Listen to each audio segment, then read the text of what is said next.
La tormenta había durado 3 días. Era algo excepcional en Florida. Las olas azotaban la costa y los árboles se partían. Miami estaba inundado. Cuando el viento cesó, Al Capone dio su último suspiro.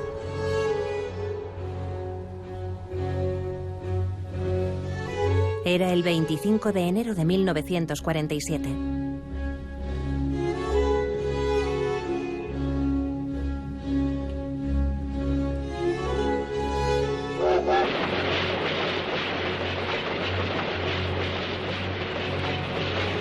La noticia no ocupó los titulares de los periódicos. Se imprimió después de los resultados de béisbol.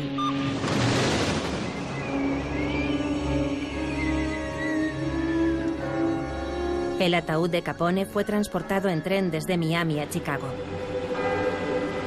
Solo algunos familiares y amigos asistieron a las exequias. Los periodistas no tenían derecho a filmarlos.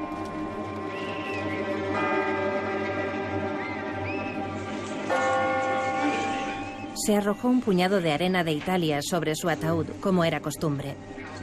Y cada uno regresó a sus ocupaciones, sin recordar que el hombre cuyos restos reposaban allí había tenido un día América en sus manos.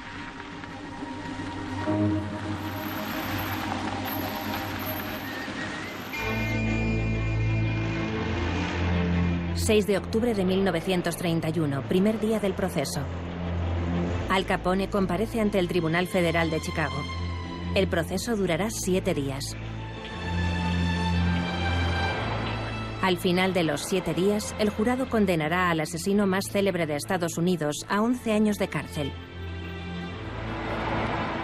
Es un hombre acorralado y perdido, que aquel día se presenta ante una multitud de curiosos y los flashes de centenares de periodistas.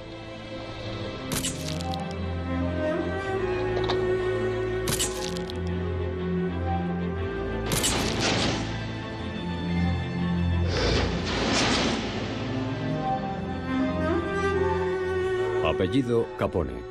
Nombre Alphonse. Profesión hombre de negocios. Nacido el 17 de enero de 1899 en Brooklyn. Diga juro. Sí, juro. Al Capone comparece, sin embargo, por una simple acusación de fraude fiscal. 75 millones de dólares de ingresos no justificados, por los cuales no ha pagado un solo impuesto.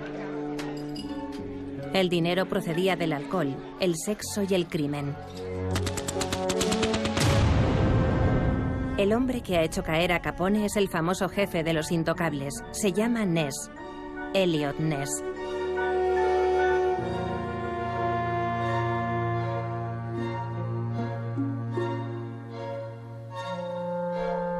Desde el principio se enfrentan violentamente.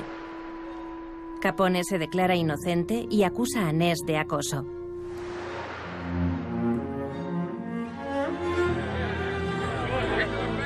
Termina el primer día del proceso. El segundo será más difícil. Capone lo está esperando. El tribunal repasará la peculiar carrera de este italoamericano desde los bajos fondos de Nueva York hasta las cumbres de Chicago.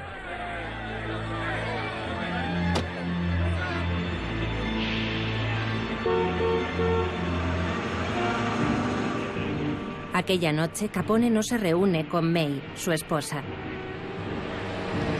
En un coche blindado se desplazará hasta uno de sus garitos.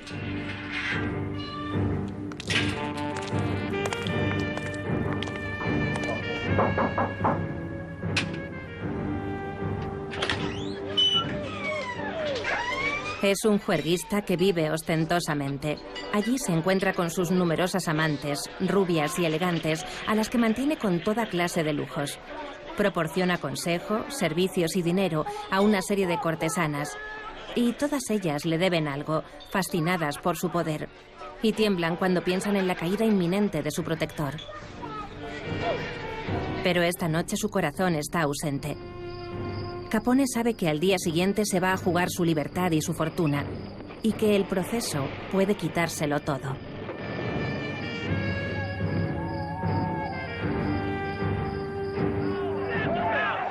...7 de octubre de 1931, segundo día del proceso. Cuando se reanuda el juicio, el sombrero blanco de Capone es el centro de las miradas de periodistas y curiosos.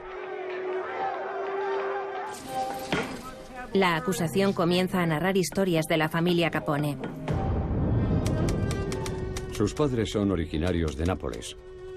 Emigran a Estados Unidos en 1893 y se instalan en Nueva York, en la colonia italiana de Brooklyn. Es usted el cuarto hijo de la familia.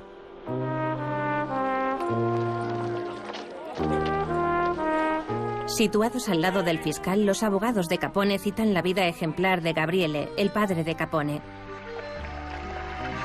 Es barbero y obtiene la ciudadanía estadounidense en 1906.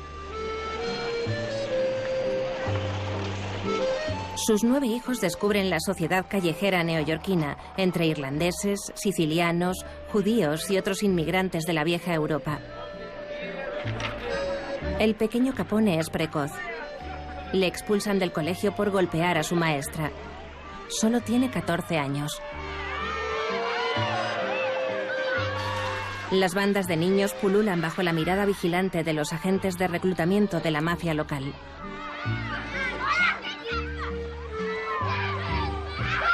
Las bandas criminales se reparten la ciudad.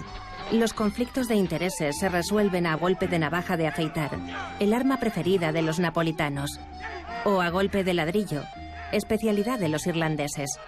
Al Capone forma parte de la banda Los 5 Puntos. En ella se convertirá en gángster. Tiene usted 17 años, le dice el juez. Y ante usted, una vida consagrada al crimen. En el transcurso de esta segunda jornada, dedicada a la saga familiar Capone, solo un nombre no llegó a pronunciarse. El de Vincenzo, el hermano mayor de Al. Nadie sabe nada de él. Una noche no regresó a casa.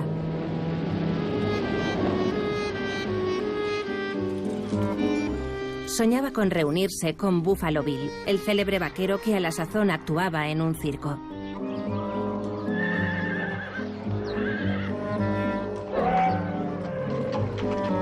¿Fue para no hundirse en la violencia y el crimen la razón por la que se marchó?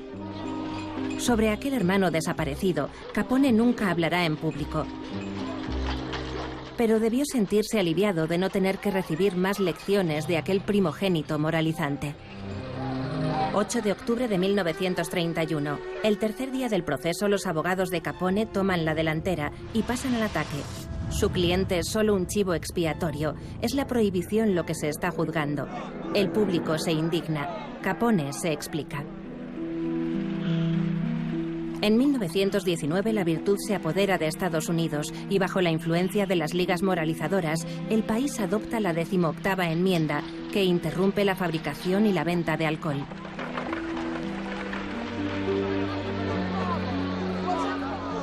Gracias a este nuevo contrabando, los gánsteres se convierten en los dueños del mundo.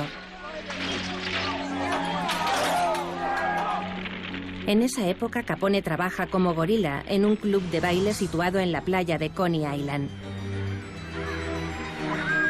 Se había casado con una irlandesa de un clan rival, May Coughlin, y tenía 23 años.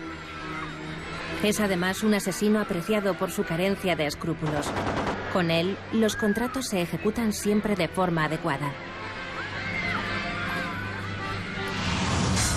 Por ello, cuando Johnny Torrio, su padrino y mentor, le propone convertirse en su socio en Chicago, acepta de inmediato. Con sus casinos y sus cabarets, su policía y sus políticos corruptos, Chicago se ha convertido en la prostituta de América. Bajo la tutela de Torrio, Al Capone asciende uno a uno los escalones de la jerarquía del crimen organizado. Jovial y elegante se impone en el seno de la mafia local. A pesar de que la cicatriz que disimula bajo el maquillaje revela la otra cara de su personalidad, es implacable y sanguinario. Y ello le ha valido un apodo que detesta y que nadie pronuncia en su presencia: Scarface. 1928. Se encuentra usted en la cima del crimen organizado y reina en Chicago. Concluye la acusación.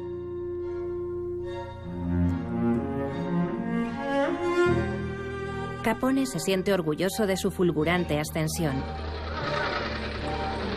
Sus abogados lo presentan como un hombre honesto, sin aristas.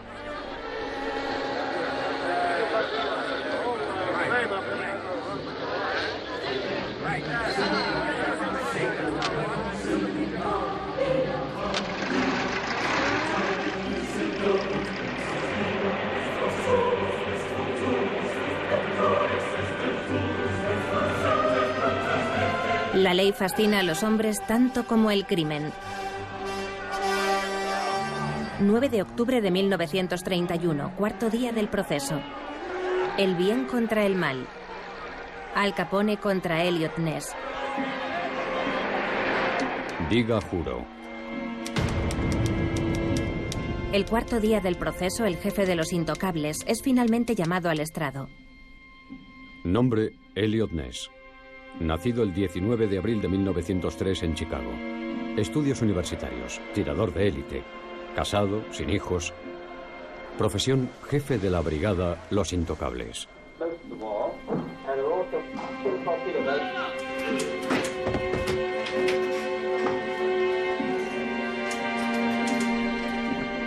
Doctorado en criminología, se encuentra estancado en una ineficaz agencia encargada de luchar contra la corrupción en Chicago.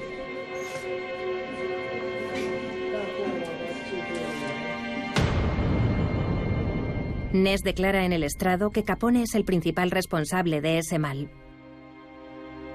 Enumera a sus cómplices, la policía, los jueces y los políticos a los que Capone paga generosamente para que le dejen llevar tranquilamente sus negocios. El juego, el alcohol y la prostitución.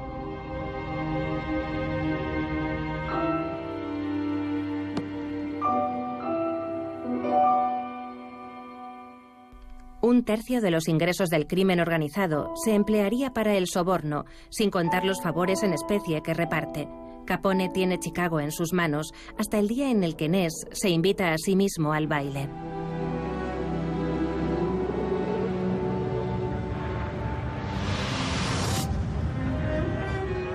Gracias a Ness, Capone es finalmente llevado ante la justicia. Él ha desmantelado la red de cervecerías napolitanas y ha puesto fin a sus actividades. Extorsión, secuestro y chantaje.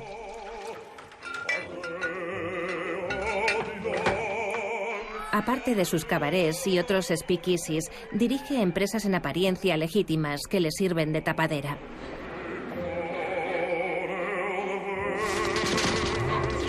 Capone es un hombre de negocios que no duda en eliminar a sus competidores. Como prueba, declara el jefe de los Intocables: este episodio sanguinario en la carrera de Capone. La masacre de San Valentín. La noche del 14 de febrero de 1929, los hombres de Capone tienden una emboscada a una banda rival, la de Bugs Moran. Es un episodio de la guerra entre bandas para apropiarse del monopolio del contrabando en Chicago. El que consiga eliminar al contrario se convertirá en el dueño de la ciudad.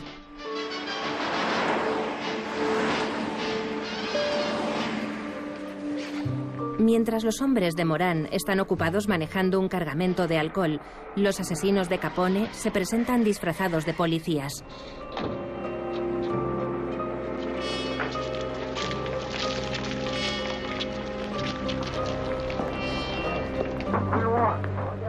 Desarman a sus víctimas, las alinean contra una pared y las masacran a bocajarro.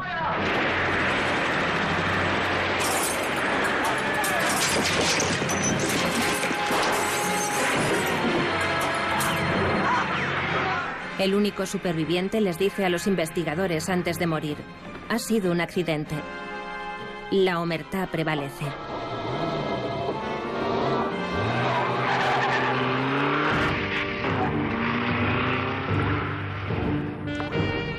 Capone elimina las pruebas de su crimen, ejecutando él mismo a los asesinos que había contratado a golpe de bate de béisbol.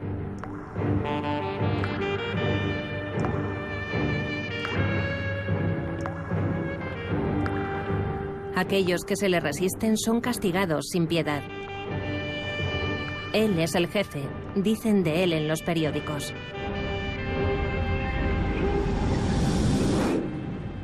Tres semanas más tarde, Capone es designado enemigo público número 1 por el nuevo presidente electo de Estados Unidos, Herbert Hoover. Inés quiere ser el hombre que lo derribe.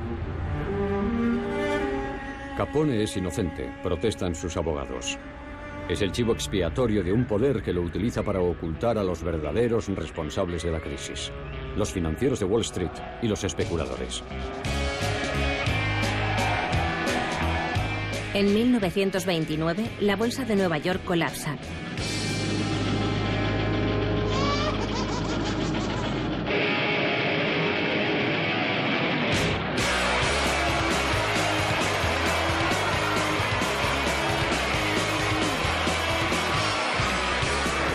La depresión golpea a Estados Unidos. El sufrimiento se convierte en una forma de vida y Chicago es la ciudad más afectada.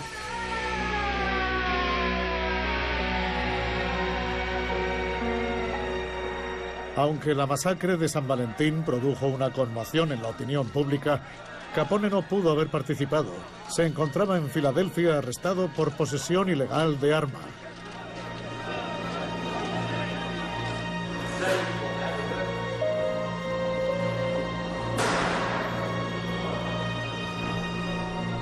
Pero desde su celda, continúa dirigiendo sus negocios y para recuperar la estima pública, encarga distribuir leche entre los niños afectados por la crisis y abre comedores populares para los sin techo y los desempleados. Se convierte en un benefactor y la prensa a la que paga no tarda en convertirlo en un héroe.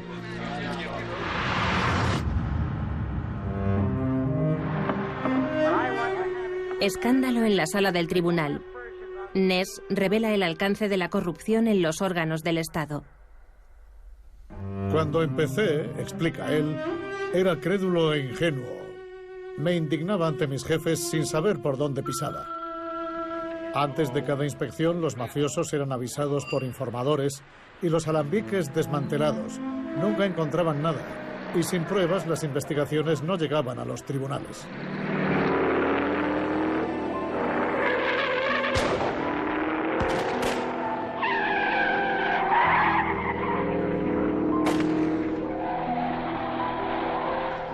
Es la razón por la cual el fiscal del distrito de Chicago, George Johnson, lo reclama. Un agente de apenas 28 años, astuto, idealista y temerario. Y para erradicar el mal que sufre la ciudad, Ness tiene un plan.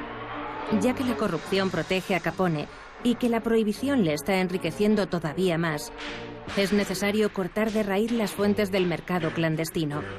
Será gracias a un equipo de policías a su imagen y semejanza, jóvenes, honrados y sin ataduras. Esta idea sencilla complace a Johnson, que otorga plenos poderes a Ness. Y Ness solo le rendirá cuentas a él. Ness busca hombres nuevos, desconocidos para la mafia. Les obliga a pasar por una serie de pruebas. Quiere encontrar al colaborador perfecto, sin riesgos, eliminando a los derrochadores, a los jugadores de póker y a los mujeriegos. Un equipo espectacular. Basile, el conductor para las persecuciones. Marty, un ex luchador para el cuerpo a cuerpo. Sam, detective para los seguimientos. Leeson, el tirador de élite. Un estratega para planificar las operaciones. Chapman. Y Robsky, especialista en escuchas telefónicas. Un grupo restringido para evitar filtraciones. Este equipo todavía no tiene nombre, pero pronto tomará uno.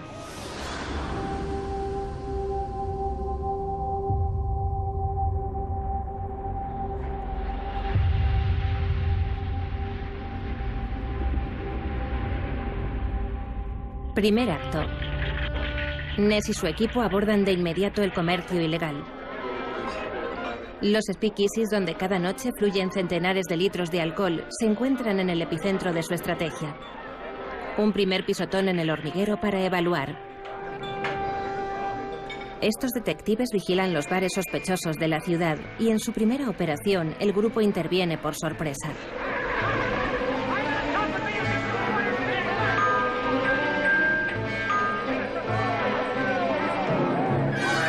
Uno de los bares clandestinos más célebres es objeto de una redada. Se registra el local y los clientes son arrestados. Pero Ness ha cometido un error. Además de haber intervenido sin orden judicial, no ha realizado ninguna incautación de alcohol, habiendo quedado todas las botellas destruidas. No se puede presentar ningún cargo y la policía pone en libertad a las figuras públicas que ha detenido. Ness, que se considera un justiciero, ha perdido el primer asalto. Pero aprende la lección y vuelve al trabajo. Para llegar a los orígenes del contrabando, planifica rastrear las entregas de alcohol entre los bares y las destilerías clandestinas, ya que cada vez que los últimos clientes abandonan los bares, los toneles vacíos regresan a las destilerías para ser rellenados de nuevo. Sobre un mapa, traza una línea roja entre los bares que espía para configurar el itinerario que seguirá el camión de Capone.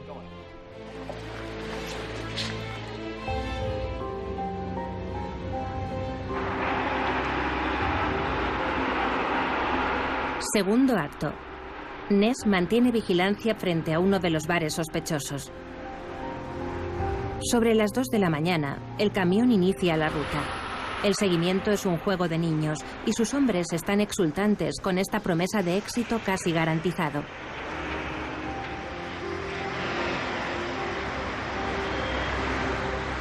Pero la operación, que filman los reporteros convocados por Ness para que asistan a su triunfo, constituye un nuevo fiasco. No es alcohol, sino agua, lo que los hombres descubren en los barriles. Antes de llenar los toneles, hay que lavarlos. Ness se convierte en el hazmerreír de sus detractores. Sabe que no tendrá margen para cometer un segundo error.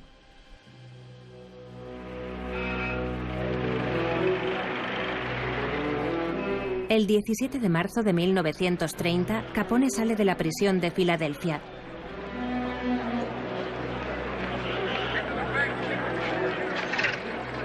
Es puesto en libertad por buena conducta.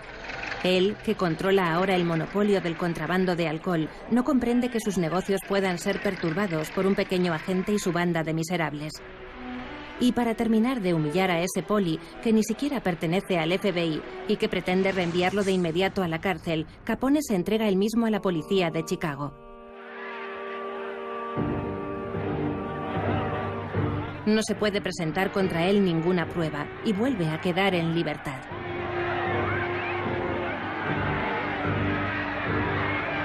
En su enfrentamiento con Ness, Capone suma puntos, y los periodistas que hacen la crónica de este enfrentamiento continúan apoyando al ingenioso padrino que crea el espectáculo.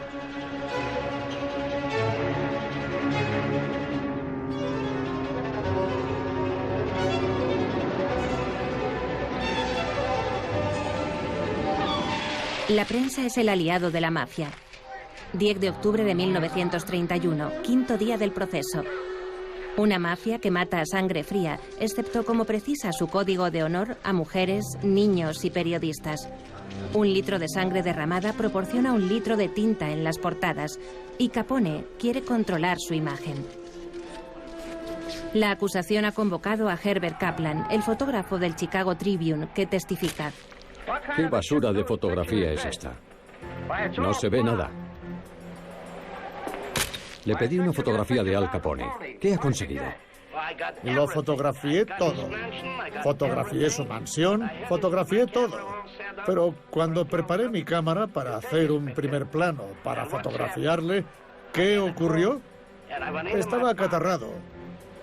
Fui a meter la mano en mi bolsillo y algunos de sus hombres me agarraron así, me sujetaron y me dijeron, ¿qué demonios iba a hacer? Yo les dije, bueno, quiero sonarme la nariz. Y me cogieron y me echaron. Y me han echado de sitios mejores. Por eso no pude hacer la fotografía.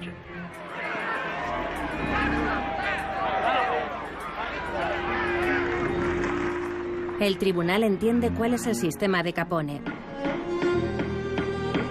Es arrogante, altivo y tiene respuesta para todo.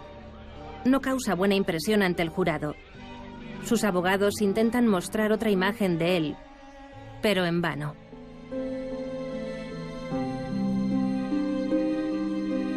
Para todo el mundo es la encarnación del vicio.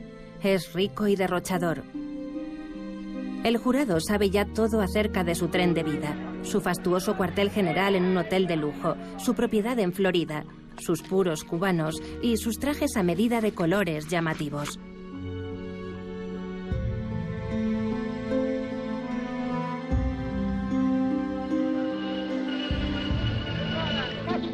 Ahora, en el apogeo de su gloria, numerosas películas se inspiran en su vida. Scarface, El pequeño César.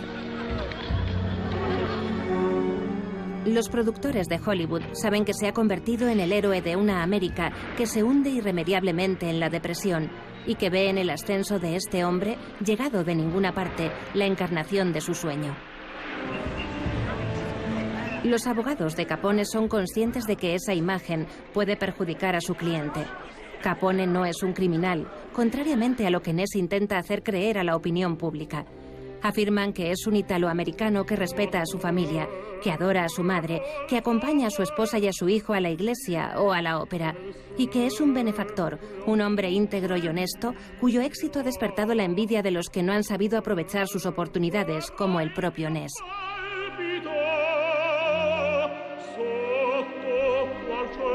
Ness responde que Capone es un asesino, que debe acabar sus días en un centro penitenciario y que él mismo será el hombre legendario que derrocará al padrino.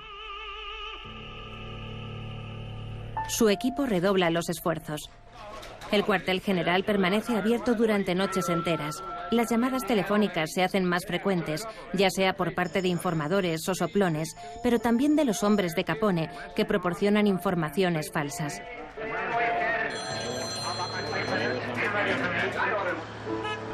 Ness aguarda el momento decisivo para dar el golpe de gracia. Porque si Capone se le vuelve a escapar, Ness presiente que su poder empezará a tambalearse, puesto que los enfrentamientos entre la policía y el crimen organizado son cada vez más frecuentes.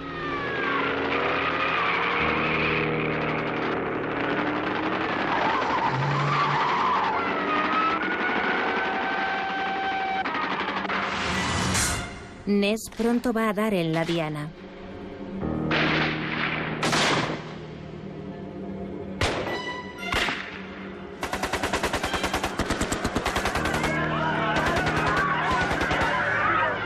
El 13 de junio de 1930, Ness y su equipo, tras una escucha telefónica, siguen la pista a un camión de entrega lleno de barriles hasta la lavandería.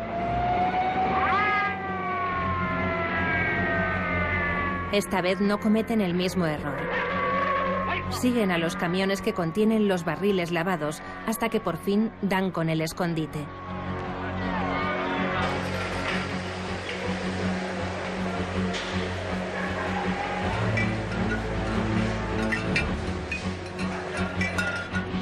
Los hombres de Ness descubren un impresionante alijo de botellas y barriles y lo destruyen todo. Después de convocar nuevamente a la prensa, se llevan esposados a los lugartenientes de Capone. Decenas de miles de dólares se van por el desagüe y Ness obtiene una primera victoria en la guerra judicial y mediática que mantiene con Capone. Al desafiar tan abiertamente a Capone, ¿es consciente Ness de que está poniendo en peligro a su propio equipo? Esta primera victoria pone a Capone fuera de sí, quiere a Ness muerto y ordena a sus secuaces: haced de vivir un infierno.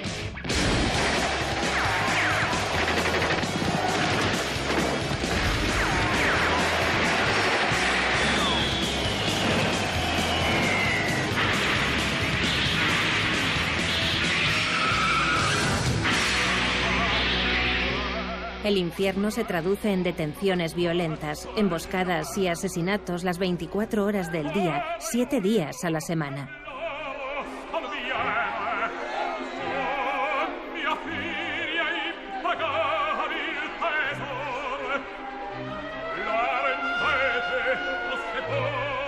Pero contra el eje del mal, Ness opone una resistencia nunca antes vista en Chicago. Capone solo conoce dos métodos que utiliza alternativamente: la fuerza para aterrorizar a Ness y a su entorno, y la corrupción para forzar una negociación.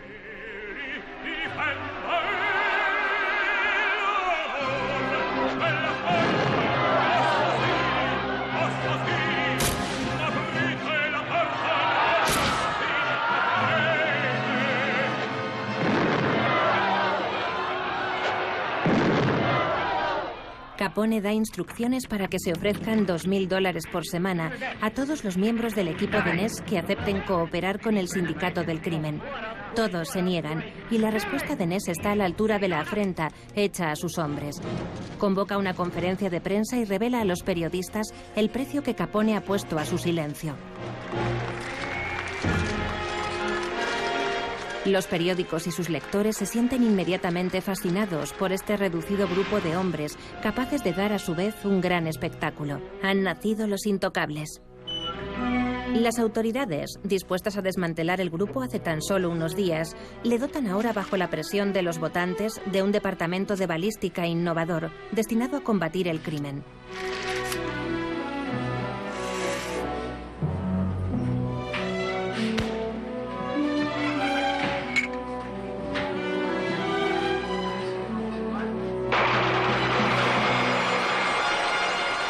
Sin embargo, Capone está muy lejos de renunciar a la lucha. Organiza una maniobra de contraataque y frustra las operaciones de Ness.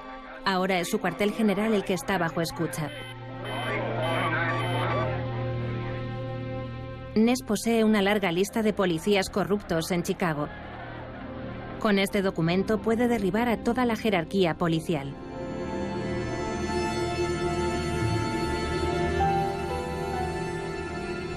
Es un hombre solo y en peligro.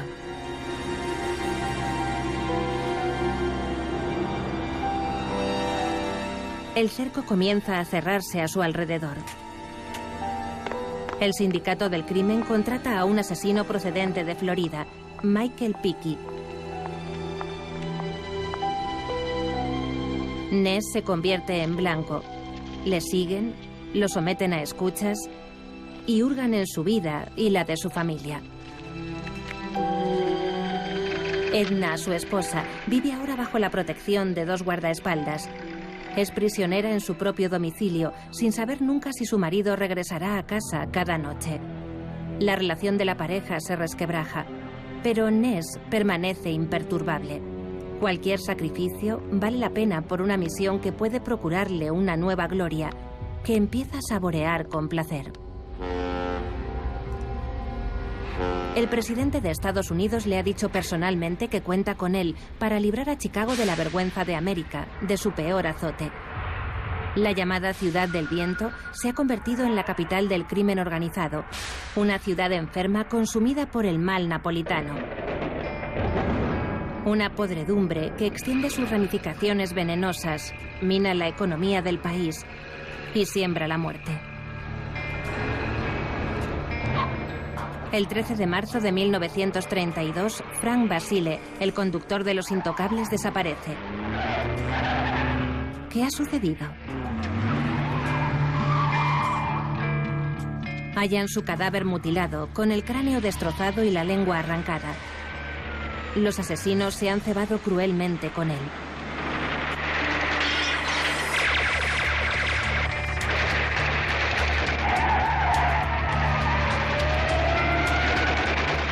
El conductor había caído en una trampa.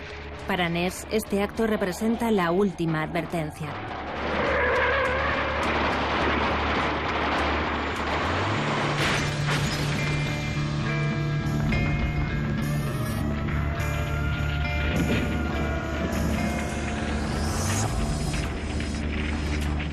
Comprende que su lucha a muerte con Capone acaba de comenzar. A Frank Basile nadie lo conocía realmente y aún así era amado por todos. Ness había confiado en él a pesar de su largo historial delictivo. Ahora Ness teme por su esposa. Edna se ve obligada a abandonar su casa. 6 guardaespaldas la protegen día y noche. Pero las abominaciones de la mafia no hacen sino reforzar la determinación de Ness y sus hombres. En pocas semanas el tráfico de alcohol se paraliza y Chicago va camino de convertirse en una ciudad seca. Menos dinero en las arcas de la mafia implica menos corrupción. Ness planea darle la estocada de muerte a Capone en el campo de batalla mediático. Reúne todos los vehículos de la mafia incautados por su equipo desde el comienzo de su lucha y para devolverle la afrenta que había sufrido, Ness convoca a la prensa para escenificar su triunfo. Llama por teléfono a Capone para decirle que mire por su ventana a las 11 en punto de la noche.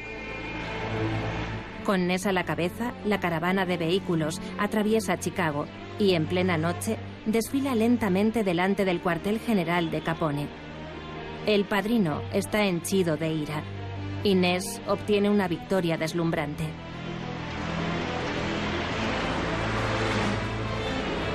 Y aunque Ness era propenso a exagerar sus hazañas, las imágenes dan fe de que su éxito esa noche fue absoluto. Quiero a Ness. Grita Capone. Y lo quiero muerto.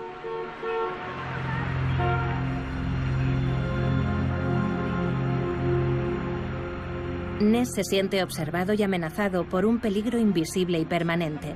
No duerme nunca 2 noches seguidas en el mismo lugar. Varía sus itinerarios y jamás sale sin guardaespaldas.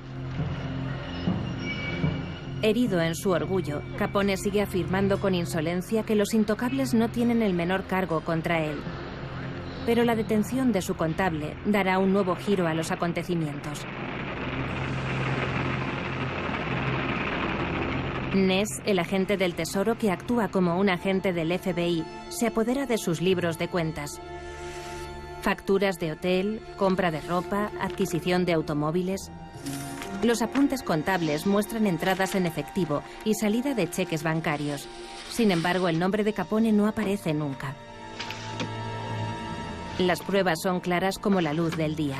El padrino no puede justificar ningún ingreso oficial, a pesar de que posee una auténtica fortuna.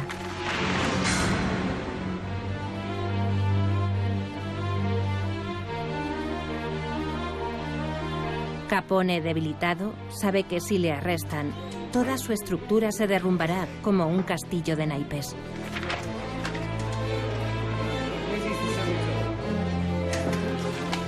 La administración fiscal extiende sus tentáculos alrededor de los barones de la cerveza. Capone entra en pánico. Y en un último esfuerzo, ordena el asesinato del fiscal y del jefe del Tesoro. Todo sucede vertiginosamente. Capone está acorralado, aunque solo sea por un simple fraude fiscal. Es un hombre acosado, abandonado por sus seguidores. Se siente perdido y acude al juicio ante una multitud de curiosos espectadores y los flashes de cientos de reporteros. 12 de octubre de 1931, penúltimo día del proceso. El juicio se acerca a su fin. A juzgar por sus silenciosas conversaciones y su aire conspiratorio, el tribunal presiente que los abogados defensores van a jugar su última baza. Han convocado para el día siguiente a un testigo de última hora. Un hombre de la ley cuya sola declaración puede inclinar la balanza del juicio. Se llama Richard Hart, tiene 40 años. En 1924 fue guardaespaldas del presidente de Estados Unidos, Coolidge, y antes sheriff en Nebraska.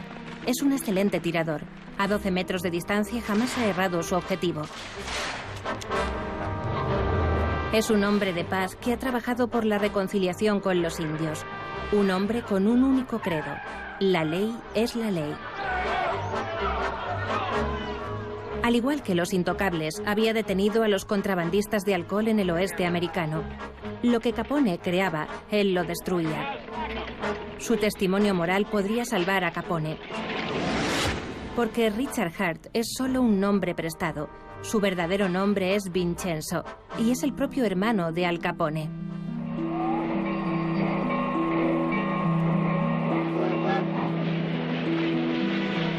Retrocedamos en el tiempo. Vincenzo era el primogénito que abandonó a la familia a los 16 años. Un día de 1924, cuando quiso volver a ver a su madre, Frank, el hermano, acababa de ser abatido por la policía. Capone había echado a Vincenzo de Chicago.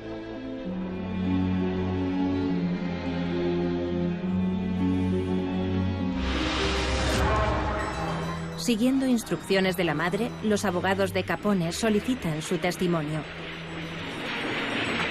Pero Hart no acude a testificar. No ha perdonado la afrenta que le había hecho su hermano. La defensa se ha quedado sin su testigo. A pesar de un último intento de corromper al jurado, Ness está a punto de ganar su duelo con Capone. Los testigos se suceden y las lenguas se sueltan. El miedo ha cambiado de lado. Su exterminación. Que sean juzgados por lo que hicieron. Por el alcoholismo. El juicio queda visto para sentencia. El veredicto se espera para el día siguiente.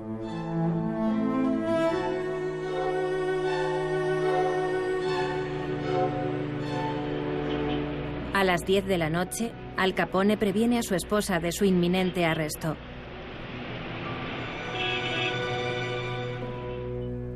A medianoche recorre Chicago como un hombre libre por última vez.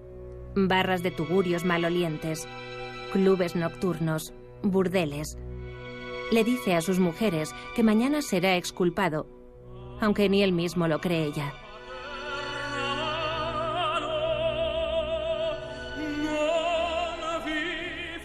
Según cuenta la leyenda, esa misma noche Al Capone, el gigante del crimen, implora al firmamento llorando: «Oh, Luna, Luna, dime quién me ha traicionado».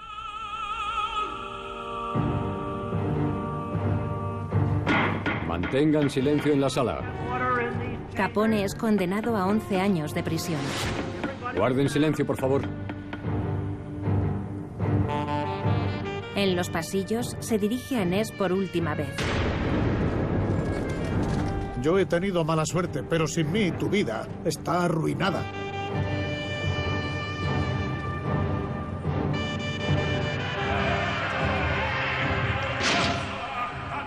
Al salir, compra una manzana a una vendedora ambulante. Le paga con generosidad para dejar a todos el recuerdo del gran señor que había sido.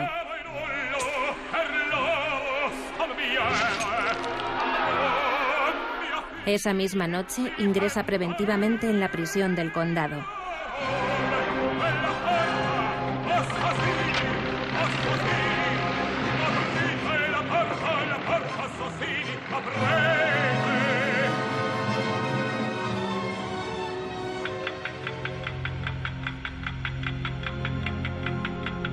Capone debe ahora cumplir su sentencia. Su traslado ha sido programado para el 3 de mayo de 1934 a medianoche, con destino a la prisión federal de Atlanta, en Georgia.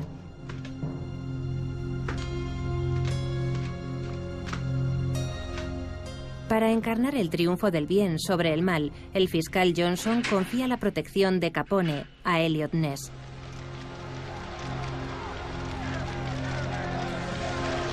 A medianoche las puertas se abren.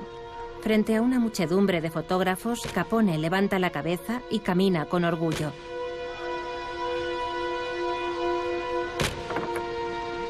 Ness ocupa el primer coche de la comitiva, Capone el segundo.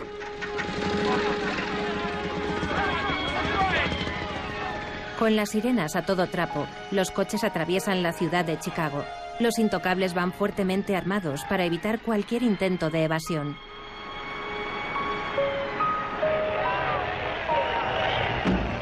En la estación, Capone camina junto a un joven delincuente que está siendo transferido a Tampa.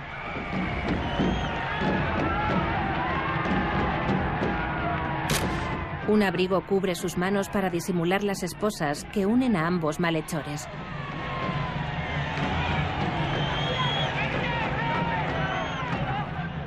Capone lleva un sombrero blanco y un traje violeta oscuro. Un traje que habrá pasado sin duda de moda cuando salga de la cárcel.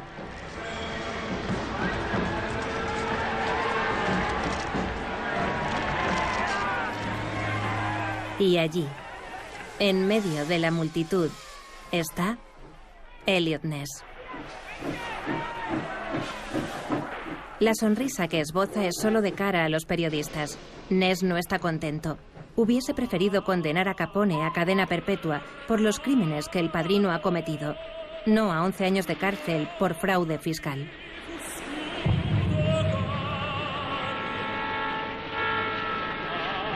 Capone conseguirá atraer la atención de todo un país durante 24 horas más. Las estaciones de radio locales informan puntualmente a sus oyentes del progreso del convoy. A lo largo del trayecto, miles de espectadores intentan echar un último vistazo al prisionero número 40.886. Su héroe, convertido en enemigo público número 1.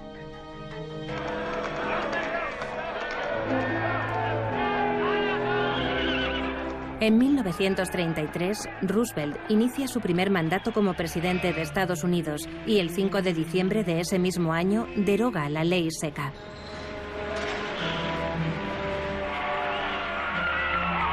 Todo el país esperaba ansiosamente esta medida y el agente de la prohibición, Eliot Ness, en ausencia de contrabandistas, se encuentra sin empleo.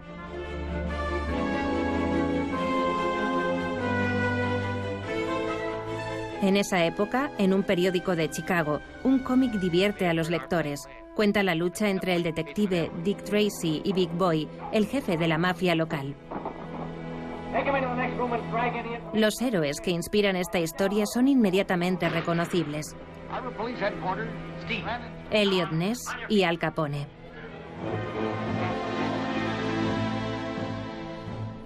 Ness obtiene una notoriedad inesperada y considera legítimo postularse para el prestigioso FBI.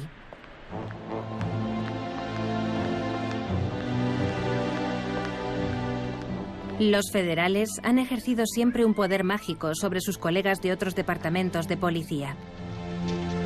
Pero Hoover, su influyente jefe, no ve bien la competencia de un hombre tan prominente en los medios de comunicación. Así que Hoover deja correr las cosas y no da curso a las peticiones de Ness.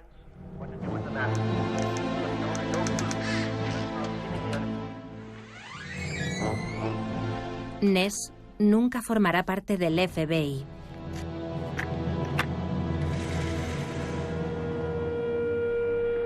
Para él fue el comienzo de la decadencia.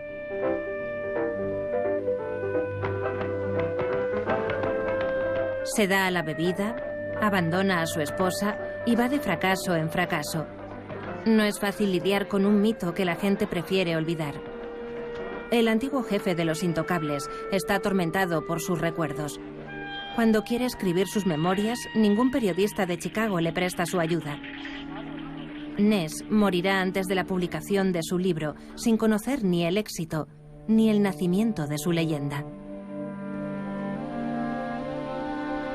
En 1934, frente a la costa de San Francisco, la administración penitenciaria coloca la primera piedra de una prisión de la que se dice que nadie podrá escapar.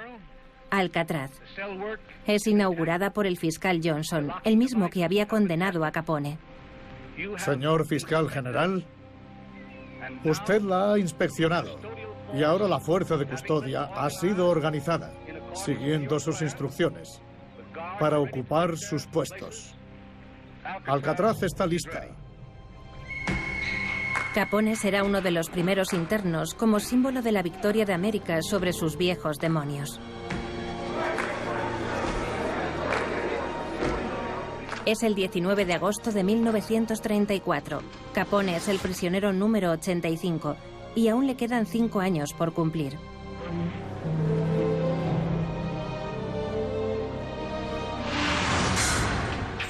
Es un hombre arruinado, cuya fortuna ha sido confiscada por el gobierno federal y cuyo poder no es más que un lejano recuerdo.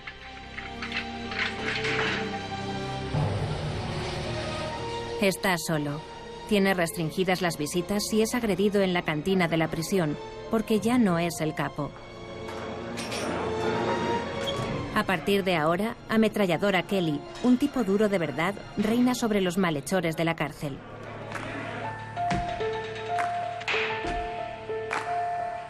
Capone está enfermo. Le han diagnosticado la sífilis. Un futuro sin promesas y un pasado sin recuerdos.